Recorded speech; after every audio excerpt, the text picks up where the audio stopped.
Greetings and welcome to all of the participants who are here with us and to all of those who are joining us online. Of course, greetings to our panelists who I will be introducing shortly. My name is Mateo Gomez. I am a transport advisor at the German Agency for International Cooperation, and I will be today's moderator. Now, in this session, we are going to talk about a particular topic, or better said, an approach that is being successfully adopted by multiple cities across the world to tackle urban mobility challenges. Now, all of us probably are well aware about what these challenges are. We encounter them probably every day: air pollution, road safety, congestion issues, but also accessibility and affordability of public transportation services, for example, and as well, of course, CO2 emissions. Now, we also know very well what the recipe of high levels of motorization and scarce urban space does. Nothing more than create congestion, decrease the quality of life in the places that we live in, and put an unacceptable burden on the environment and our health. So why do we have these problems everywhere in the world, basically? Well, the reason is because until now we have been planning cities with the car at the center of attention, and which is reflected in the plans that we have developed, in the policies that we have implemented, and in these legal frameworks. And well, because of this, urban transport contributes to a large share of the transport sector's global CO2 emissions. And the data here is a bit unclear, but some estimates range from 1/3 to up to 70% of the entire transport sector's emissions are expected to come from urban transportation. So in short, we cannot keep going down this path anymore. So by 2050, around 6.5 billion people will live in cities. And personally, I don't know if it is technically feasible, but I know for sure that it is certainly politically undesirable and environmentally potentially catastrophic if we keep putting more and more cars, private cars, on the streets, be them electric or not. So the solutions to this predicament are very obvious. We have been speaking about public transportation, investing in public transportation, electrifying public transportation, promoting walking and cycling so that people use these sustainable modes of transportation, shorter distances through densification of cities, as well as avoiding the need to travel altogether. Well, and despite these solutions, being relatively obvious, we've been discussing them again. All of these 2 weeks, we've heard about them time and time again. Cities still need to be strategic. They need to think about sustainable mobility and all of these potential solutions in an integrated and participatory manner. They need to have a clear understanding of where they are, of what the problems are, of what the current mobility situation is, and they need a vision for sustainable mobility that guides their actions on the short, medium to long term.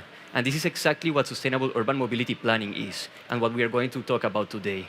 So these sustainable urban mobility plans, or short for SUMPs, you might have heard of them, have been developed initially by the European Commissions to support European cities plan and implement sustainable urban mobility, and they have been proved not only successful in Europe, but they have been also replicated in Latin America, Asia, and Africa, with support from European-led initiatives such as Euroclima Plus in Latin America and the Mobilize Your City Global Partnership. So this is why it is my pleasure today to welcome today's panelists, who will share with us very interesting and inspiring insights on how sustainable urban mobility planning is being put to good use to make sustainable mobility a reality. So first, we are going to have a round of presentations by all of our panelists. And first, I would like to give and introduce Mr. Harald Reuters. He is the Director of Investment, Innovative and Sustainable Transport at the European Commission's Directorate General for Mobility and Transport. Mr. Reuters is responsible for several funding investments, such as the Connecting Europe Facility, Horizon Europe, and InvestEU. He also has already a leading role in the development of the Trans-European Transport Network, the Urban Mobility Framework, also involving all social aspects related to urban mobility. Gerald, welcome, and the floor is yours. Matteo, thank you very much. It's a pleasure to be here with you and with this audience today here in the COP27. And I think I really would like to start by underlining the need for action. We are today at the Solution Day, And we really need to move forward very, very fast in order to keep to the 1.5 degrees and to make this happening. And indeed, as you said, if now this week we have the 8 billionth inhabitant of the world, and we are going to move very fast to 6.5 billion living in cities, we need to work on that. So sustainable urban mobility plans, SUMBs, have been developed over a decade now. It's very, to be honest, 2 decades already, to be precise, since 2002. We have been integrating them in a urban mobility package in 2013, which is about 10 years ago. And we have seen an uptake of sustainable urban mobility plans across the Union and across the world. In the Union, we have about 1,000 that have adopted such a SUMP. But the quality and, let's say, the spreading of the SUMP across the Union is uneven. And we therefore have decided to come forward with a new urban mobility framework last year, December, in order to work as much as we can within the framework of the Green Deal, the Sustainable and Smart Mobility Strategy, to get to a higher level of ambition and rollout. And we are doing that, of course, as you said, very much bottom-up with all the research that we have through different funding sources of the Horizon Europe. Civitas is a very well-known program for that. But also through other funding sources like the Connecting Europe facility that you were citing, the structural funds, the RRF, and of course InvestEU. And also across the continents of the world, we have different instruments available through the Global Gateway, but also through other programs that are available. But let me go back a little bit to what we are doing in our new urban mobility framework and how we are trying to put that at a higher level. So we have been proposing this new framework last year, December, and we would like to get to a higher ambition, which will be put forward in a reform of the whole guidelines on the SUMPs, with a new recommendation coming in the beginning of next year, but also already within the proposal that we made on the trans-European networks, where we have been putting forward all the major cities in Europe, 100,000 inhabitants or more, as the nodes that have to have a SUMP by 2025. So this is a major step in the policy of the Union. We are no longer now talking about best practice and you can introduce a SUMP if you do that bottom up and through the process that you are mentioning, Matteo. But we really now are saying these cities that have 100,000 inhabitants or more, or which are the capital of a NUTS2 region, have to have a SUMP by 2025. They also have to have a passenger hub. They have to have a freight hub. And they need also to collect a number of indicators. And this will allow for these cities, and we have chosen the 100,000 in order to have sufficient capacity, because we will certainly come back to that, Tiano, capacity to deal with such a SUMP, and then also implement the different measures. And this, let's say, quite a bold step that we have been making for these 424. We hope to see that being adopted on the 5th of December in the Council, Matteo. And it looks like going to fly. And it means that throughout Europe, we will not have the 100,000, which are a little bit like scattered for those who want, but are really going to be structural and will be supported also through a national coordination. So there will be a more better coordination between the EU level, the national level, and the city level. And the cities will be thereby supported also by, let's say, a framework of national support and a framework of EU support. And this shall lead to a rapid increase, because I started by saying that. We are in COP27, we have no time to lose. So the deadline for having the SUMP for these 424 is 25. And the rollout with the passenger and freight hubs is planned immediately then thereafter in the years after 25, and we are going to do that. I think also, Matteo, that this can lead to additional and more targeted funding, because so far we were very much leaning on, for instance, the research fund of Horizon Europe, but now we are also going to deploy, and we hope that this can, of course, lead to, I would say, a better and structured funding and financing. And the last point that I want to stress is also that these cities have to get these indicators, and this is, of course, the most difficult. I mean, this is requesting from the city, bottom up, also to collect data, which will not be easy. And so this will be another part of the jigsaw puzzle, that we have reliable data, that we can also spread the word and work on this in a long-term perspective. I expect, Matteo, that this will be a game changer, that cities will thereby find themselves in a more robust framework, a legislative framework, which will allow to then implement also more steadily. So it is an obligation, but I think it's also an opportunity. And this is what I would like to leave it for now.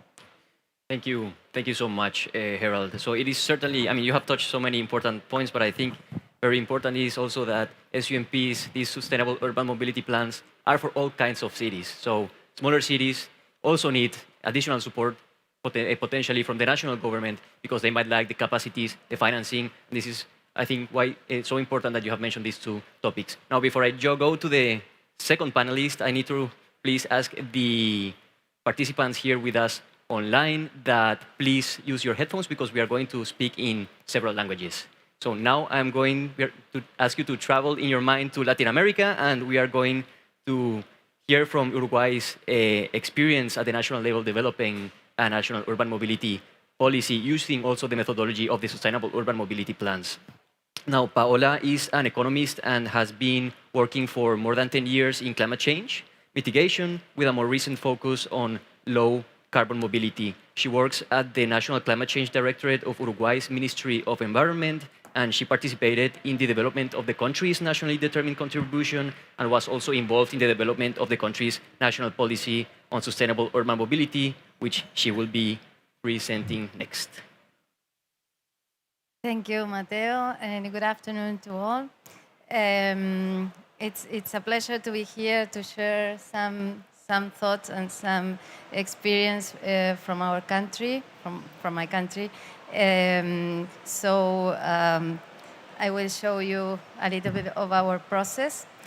The first thing I wanted to mention is that, as you all know, mobility and transport is like a cross-cutting issue. So we, to have this impact of our national policy in urban mobility, we need the support of different ministries. So this is a joint work from the Ministry of Land Planning, from Environment, Industry and Energy, Ministry of Economy and Finance, and the Budget and Planning Office, and the Transport Ministry. And of course, we've been working in this project with the Euroclima, the program from the European Union and the German cooperation. Also with support of another project which makes synergy with this one. Apart from the interinstitutional arrangement for the development of the policy, we also have other instruments which align and support supported the elaboration of this policy and demonstrate the political will and alignment in the country to reach that instrument. So we have the National Climate Change Policy and the SDG reports, also our NDC and long-term climate strategy. The strategy was submitted to the UNFCCC last year, and we are currently developing our second NDC, because we elaborated the first one in 2017, and then so this year we have to submit the second one. And obviously these are instruments that gives a framework for the national policy. Also in energy we have several instruments like the energy policy, the specific law in energy efficiency and national plan for energy efficiency use. And we have other instruments in the territorial aspect that also help to align this policy.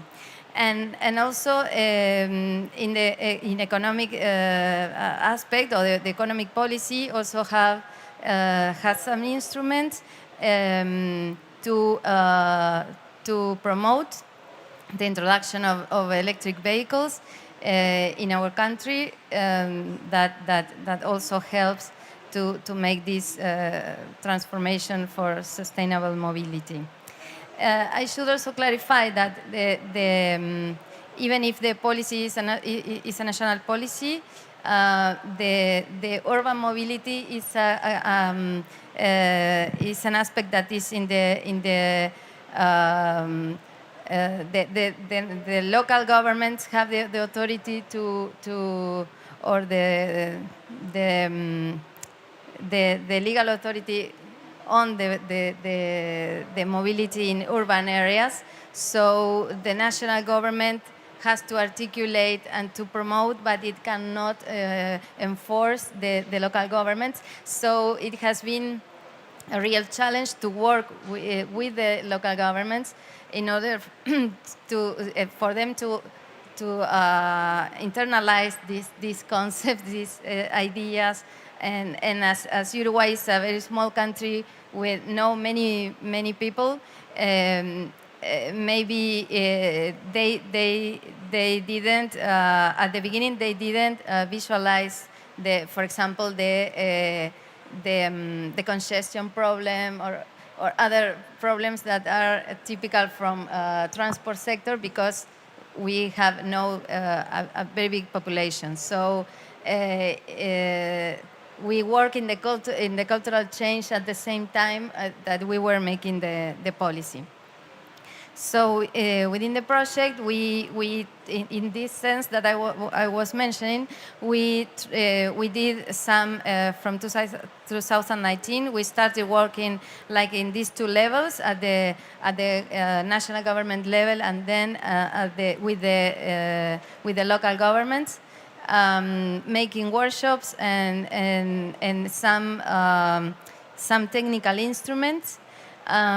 We could develop two technical guidelines for the local governments, one related to urban planning and one related to electric mobility, to help local governments and other stakeholders to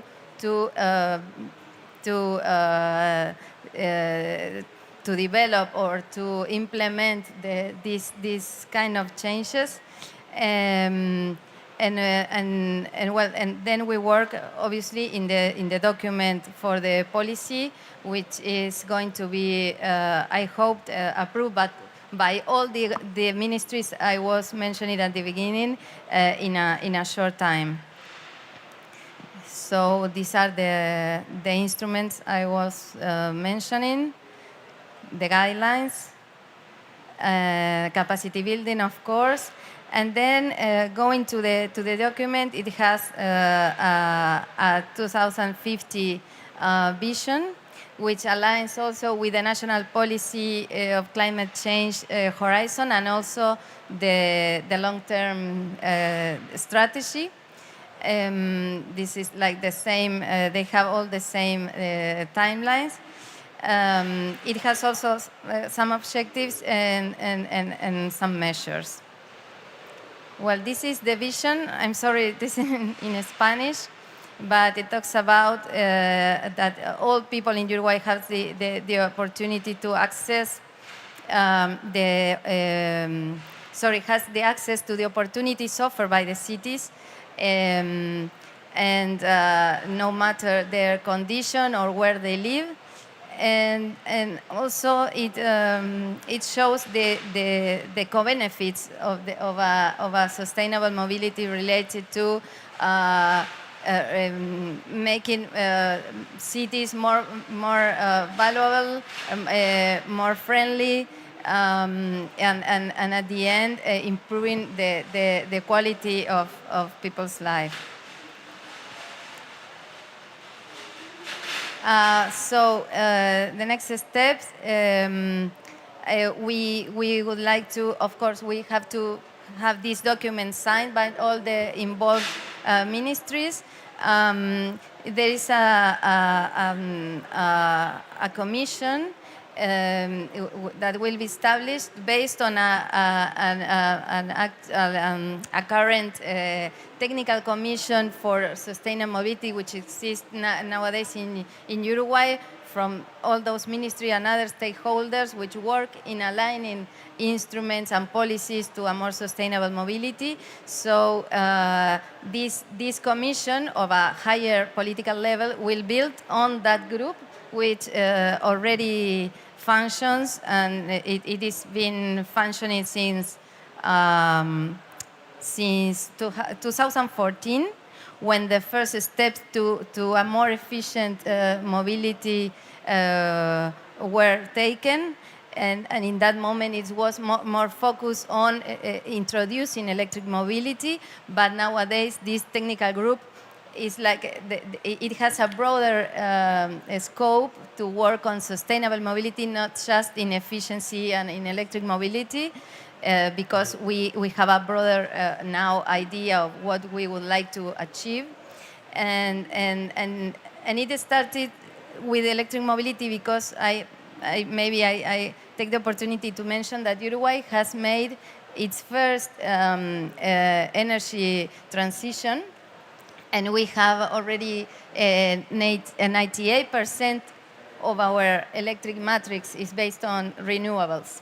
So we have an opportunity to make progress on electric mobility because, of course, we have this this great condition that allows us to make progress on electric mobility. But it's not only, as Mateo said, it's not only changing all the cars for electric cars, but having this broader vision for a sustainable mobility. So this higher level commission will work in the strategic steps for implementing the policy, and then we can continue in the technical level to implement specific measures. And also to finish, we expect to have a public consultation in the meantime, that is, the policy is in the approval process, as we did with the National Policy for Climate Change and also on our NDCs, so as the public can have a better understanding of the policy, and what we would like to which would be the trajectory to have a more sustainable mobility. And I can leave it for the moment. Thank you. Thank you so much, Paola. I mean, again, so many points, important points raised. I just want to highlight two. First, I think your presentation really explained really nice the planning process that is implemented in all of the cities, and also the governments that embark on these national programs. Yes, I forgot the last one. Oh, Sorry. please go ahead. I thought it was finished, but I No forgot. problem. No, it's like in the second step, after very brief, after finishing this first process that I was talking about, we have a second support from the European Union through the Euroclima Plus program, which looks for, based on all the work we have been doing, have two more like actions or yes, a phase that we want to develop. One is continue developing capacities in the local governments, especially, and the other one is to develop some pilot projects which can demonstrate and make a difference in the cities, in some cities selected, to make the case to reach people, for them to see the co-benefits and the benefits and co-benefits of a more sustainable mobility. So we will close the circle, showing good examples of what sustainable mobility actions are. Thank you. Now, yes, I finished. Thank you so much. So, for those who don't know very well about what sustainable urban mobility plans are, it's basically a planning methodology that focuses on four phases and aims to answer four specific questions. First, where are we? Second, where do we want to go? Third, how do we get there? And fourth, how can we measure progress? And this is exactly what the National Urban Mobility Policy in Uruguay has done, and with a specific touches, of course, pertaining to Uruguay. The last thing is also, you presented also very well how you align with other sectoral policies. I mean, super important if you want to get political commitment that we have been hearing about these last 2 weeks. Too often, you need to involve other sectors, other priorities, other policies, so that implementation is also feasible, and you can get everybody on board. And the last one, I forgot to tell you at the beginning, please, if you have questions, please use Slido. It's very easy to use, and then we will see them here after the Q&A, and I will be able to ask the panelists the questions. Thank you. And first, last but not least, our third panelist, Dr. Tierno Au. He is the Managing Director of the Executive Council of Sustainable Urban Transport, CETUD, Dakar's Transport Authority. Tierno holds a PhD in transport economics and has 18 years of professional experience in the transport mobility, both in the academic sector, leading studies and research projects, but also supporting authorities in project implementation. Now, Dr. Tierno will present to us the Dakar case, developing a sustainable urban mobility plan. Thank you, Mathieu. I will deliver my message in French. Yes, go ahead. Je voudrais d'abord remercier. So I would first like to thank all partners for this small gathering that is very important in the context of climate urgency, and I want to congratulate the Mobilize Your City initiative that we are rolling out in Dakar thanks to the mobility plan Horizon 2035. And beyond Dakar, we are also preparing mobility strategies for 6 cities, because very often we have focused our programs on capitals that are very exposed, but let's not forget that in the context of growth of African cities, there is a doubling of population that is planned in 20 years' time, with negative externalities that are extremely high, in particular for road networks, which is a topic to talk about in this COP27. I would first like very briefly to introduce the context of mobility in Dakar. We are a city of 4 million people, but you will see later in 1970 there were only 400,000. The growth was fulgurating.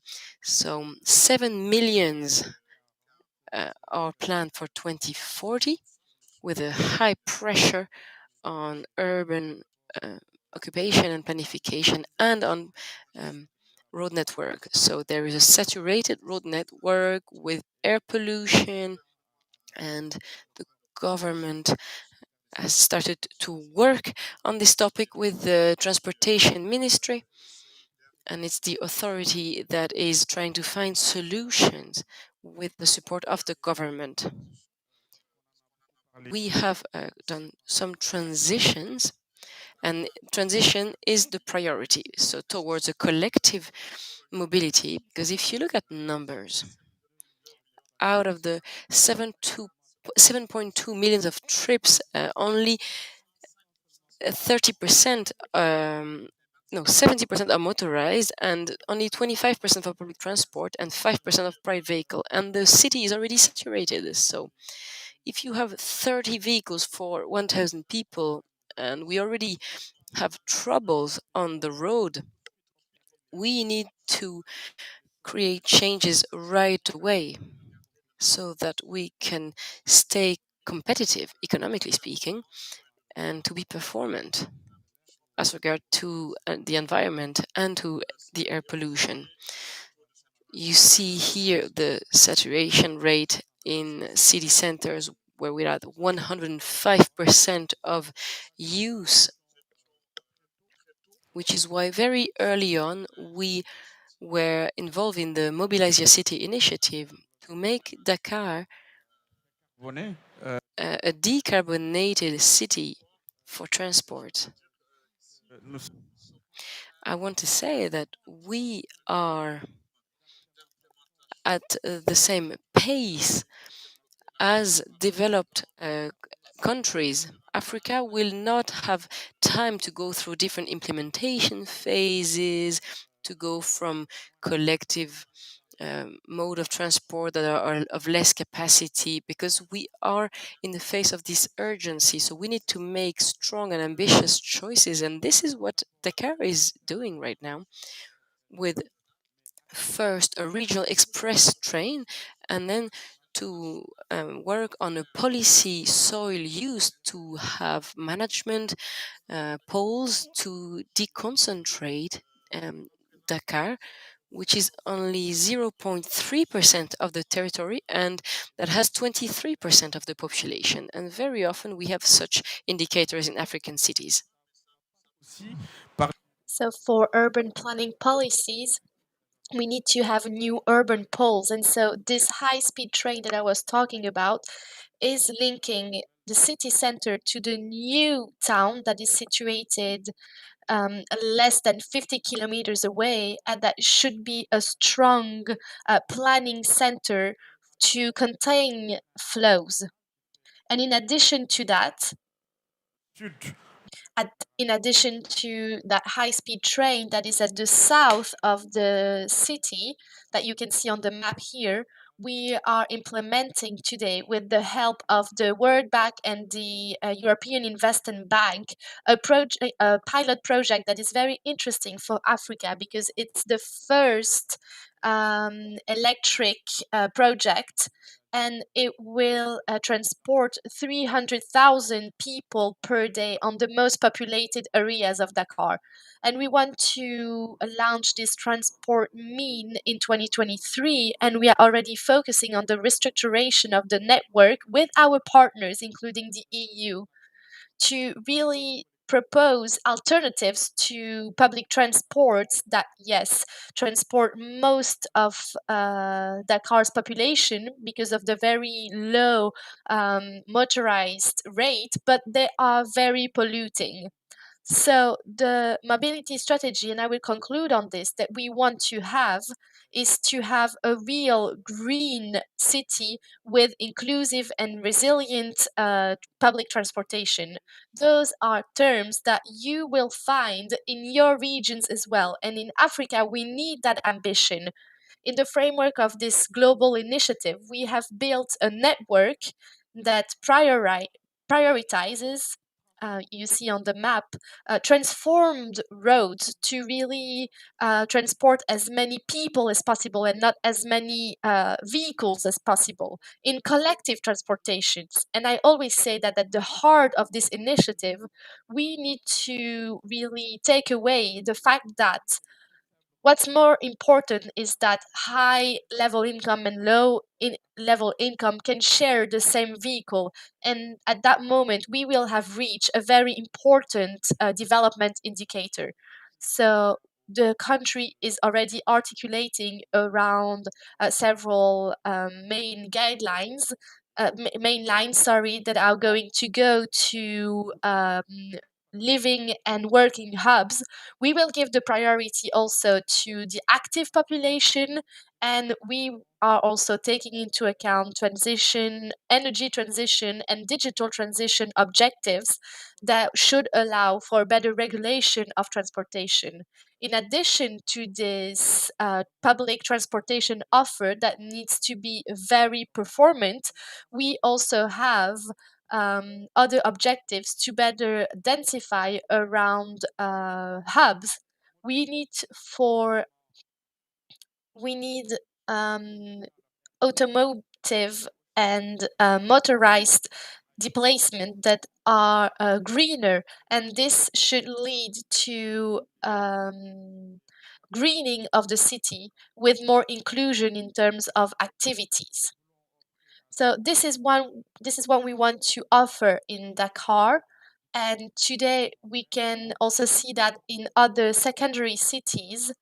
But I want to conclude by saying that we need to focus, the international community needs to focus on the need to innovate in funding flows, financing flows. And this goes back to the debate on energy transition that needs to be fair. And this is the point of view of many African countries. How can we promote energy transition while taking into account the climate urgency, but also our need to develop by offering more well-being to our populations? That's a very clear question. And despite all of this, I need to highlight one point. In Dakar, in Abidjan, in Egypt, where we are doing a qualitative jump to zero emission policies that will require us not to stop on what exists at the moment, but to really look forward to sustainable policies so that we can really finance this green and clean mobility. So the idea is to have a real climate and financial sustainability, and that needs to be at the heart of our discussion. So this is what I wanted to share quickly with you, and I want to thank again Mobilize Your City for this initiative. Thank you very much.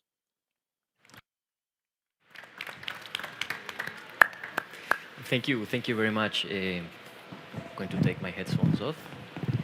Thank you, Tierno. And again, a great example of how the SUMPs are being implemented also in Africa. And I think, as you pointed it perfectly, if you work on sustainable mobility, you are working automatically for economic benefits, environmental protection, or mitigation, adaptation, resilience, all at the same time, accessibility, which is exactly what these plans are aiming to do. Now, the second part of our discussion, well, of our panel will be a discussion with our panelists. And for this, please, again, I remind you to ask your questions, and then I will be able to refer them to the panelists. Now, I would like to first start with, of course, the context or the topic of this conference. We are at the climate conference, and that's why we cannot ignore the link between transportation, urban mobility, planning, and climate change. So perhaps I would like to ask first, Herald, how can sustainable urban mobility plans contribute to the achievement of a country's nationally determined contribution?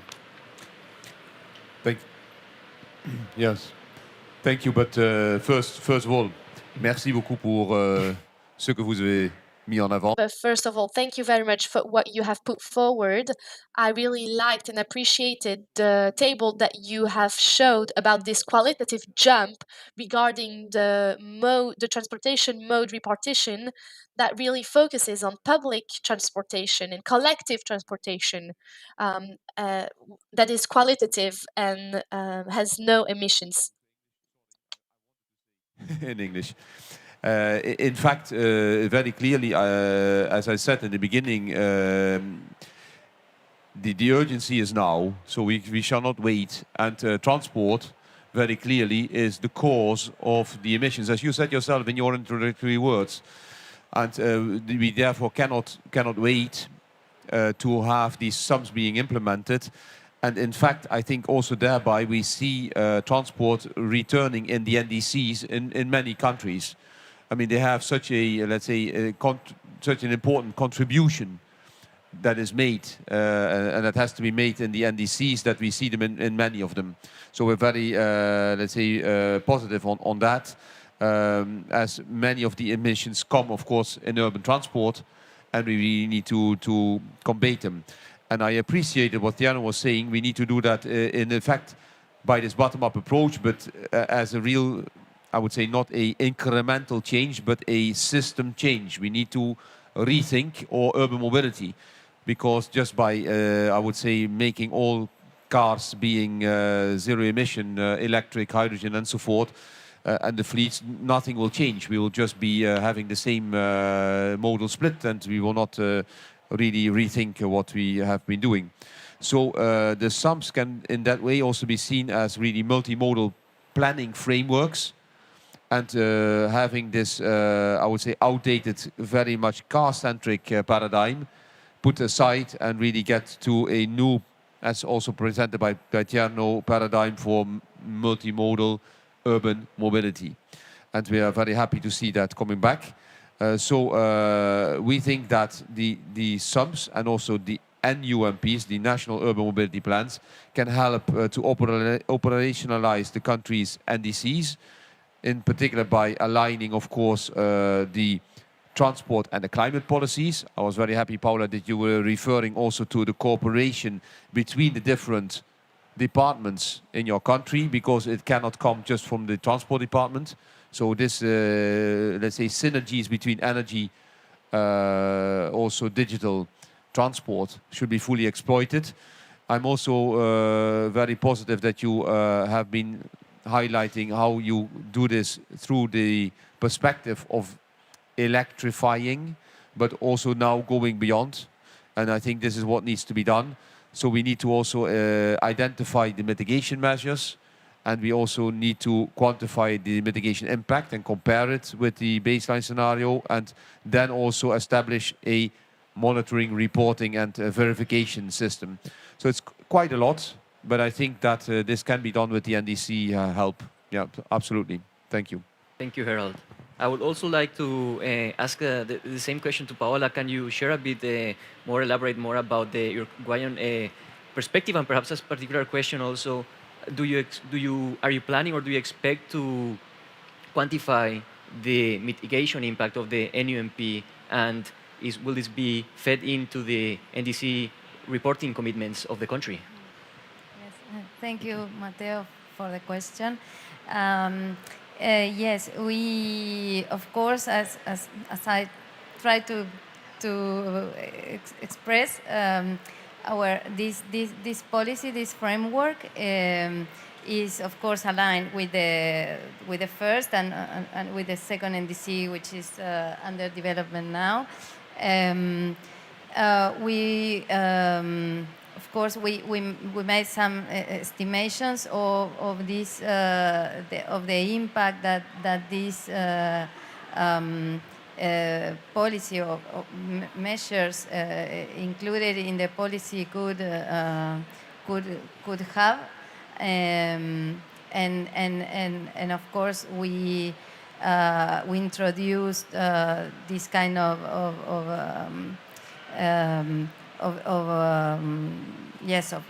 counting in our estimations for the elaboration of the second NDC. Of course, it's very difficult I think we have a challenge there, because the modal change is very difficult to predict. It has a lot of cultural change involved, and it is difficult to say how many trips will be avoided, or how much will be. I mean, the avoid, shift, improve approach. We are trying to introduce in the different let's say instruments and dialogue with the local governments and so on. but at the end of the day, we are depending on the public and people that we need them to realize and to understand the importance of this change. And at the same time, as my colleague was saying, we need also resources to make this possible, because you have to give the citizens options, infrastructure, better public transport, that they make them want to change. And that is also a challenge, because investment has to be developed, and so we are fully convinced that this is the way, let's say. We try to make all the synergies for our NDC and the corresponding estimations, but it's difficult to at this moment to guess how much they will respond. We hope that with the capacity building and everything we are doing, and yes, infrastructure and things that we hope to be developed by the local governments, we can reach that. But of course, it's a bit uncertain. Thank you so much, Paola. Now, you talked about also investments and resources needed to make this happen. So, to bridge this to my next question, to Tierno, you are in the midst or in between the development process. So, you are not being, the SUMP has not yet been adopted, it's not yet finished. And I think, well, the planning process is a complex process in itself, but perhaps it doesn't compare to the complexity and difficulty of implementing such a comprehensive plan. And I would like to ask you, what are you doing to make sure that these plans are implementation, fitted for implementation? Okay. Thank you for your question, Matteo. Je voudrais Merci beaucoup pour votre question. So, very briefly, I would firstly like to say, because Dakar has an experience since 97. We have been, for 25 years, we had an instance for mobility. So, comme à l'Europe, like in Europe or in Latin America, we need to work on 3 pillars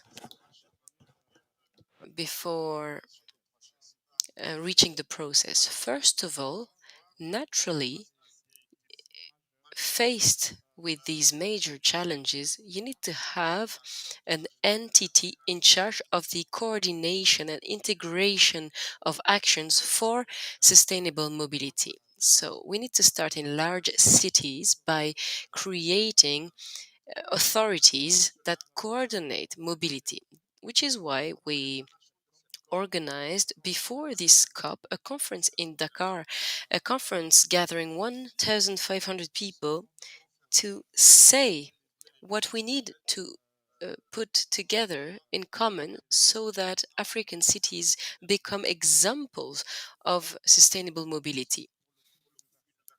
It is a universal objective. The second thing is, once you have this authority, it's where it can become efficient. This is when dialogue is supported by all stakeholders, and this is where the planification document becomes significant, and the process that we have had for 2 years to make sure that local communities and till governments that this document is well accepted and carries a vision uh, in aligned with the Senegal national plan, carrying this vision for Senegal Horizon 2035. And it is after having first this authority, then the planification. This is how then you can have a funding strategy. And dialogue is much easier with different partners.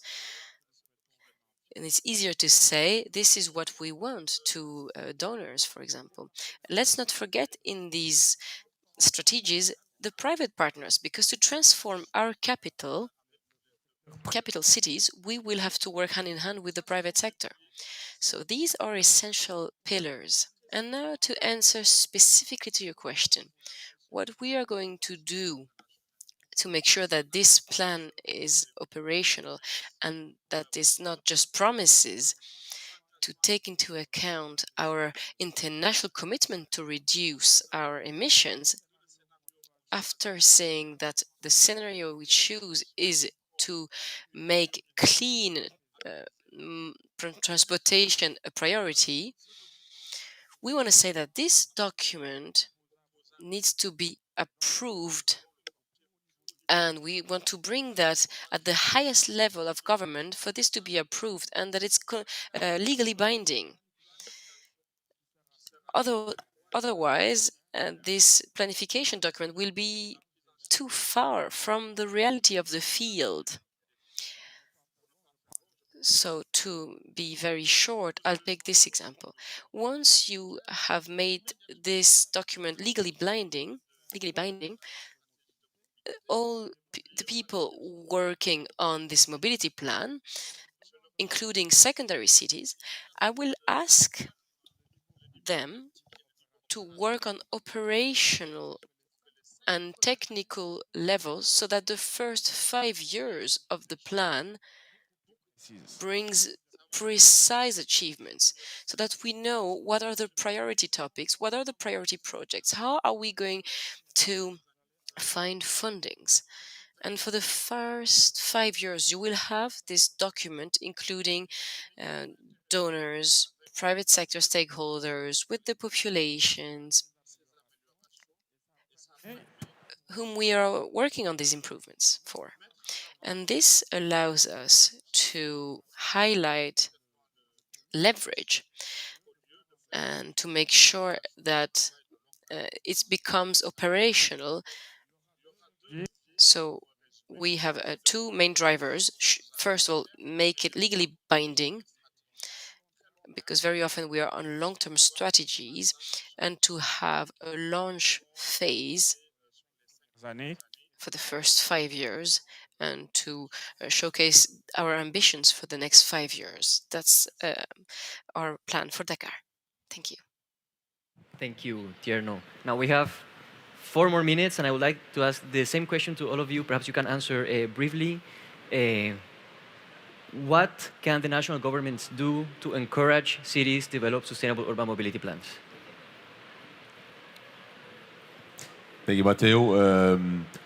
I was impressed also what Tiano was saying, because in fact, also having seen a few questions there, what is really important and what was missing also in the European context, that's why we made these changes, was to have also this national framework that is allowing the interaction between the local and the bottom up and the urban nodes that we would like to see, having such a sump, and a policy framework that guides and that helps and that puts very clearly forward what is needed. So I think that is key. And the other point I want to make very briefly, Matteo, is that, of course, the Union is very active also with partners outside of the Union. We have programs like Euroclima. We have also the Mobilize Your City. We work through the Global Gateway and the NEICIs. So we are also there to mutually learn from what you are doing, how you are doing it. I'm not saying it in the other way around. Really, what I see is very positive from Dakar, and what I hear also from Paula, and that we have a bit of funding and financing tools available, which I think are necessary to create the administrative capacities and the, let's say, incentive money in order to make SAMS not only something which is haphazard, but is mainstream. And this is where I started. This is what is needed to keep to 1.5 degrees. Thank you. Thank you, Gerald. Paola? Thank you. Well, as Gerald was saying, I was thinking of the same elements, because it's like, for me also, the main instrument or aspect, the framework, which is what we are finishing in our case, and also the economic resources aligned to this kind of of policies that help local governments to develop or to implement these kind of measures. In the case of Uruguay, we have the central government gives resources to the local governments. So I think one important aspect that we will have to define when we approve this NAMP is like certain conditionality or aspect that this or part of the resources that are given to the local governments are aligned with these kind of objectives on measures. The problem there is that we have our constitution, which says that they have the autonomy to invest that resources in what they think that is priority. So there, I think that the key, if we cannot make them on these conditions, let's say, the key is keeping strengthening capabilities and knowledge and make them convinced that is the way. I think that is the ultimate key for make them do what we think is the best way, and the world, the whole world is going there because it's the kind of solution that we need to fight this climate change crisis. So thank you, Paula. I'm sorry, we are running out of time, so I'd like to perhaps give one more minute to Tierno to share the last few words. And Juste une minute, il faudra. So in just 1 minute, we will need to work on 3 pillars, as I was saying. Governments must head on governance, funding, and planification. Then we must have 3 strategic goals that are a priority: a better articulation of the soil use and transportation, because this is the soil use that has an impact on the mobility. We will need to work of craftsman sector transition, because it's very polluting, and we need to include them in the decarbonated society. And we need to strengthen the capacities at different levels and scales. And we are making efforts in Senegal by creating trainings with certification on mobility, but also professional, vocational training. Funding is essential, which means that internationally, what pollutes the most need to pay the most, so that we can transform mobility. And this must apply locally as well. Those who pollute locally must pay to finance the others. if I may have 10 more seconds, if you're in Europe, go ahead and check out the ELTIS website if you want to learn more about sustainable urban mobility planning, ELTIS. If you're outside of Europe, go and check out the Euroclima Plus website and mobilize your city. There's a lot of knowledge that we have already gathered for you, so please don't forget to do that. Thank you so much.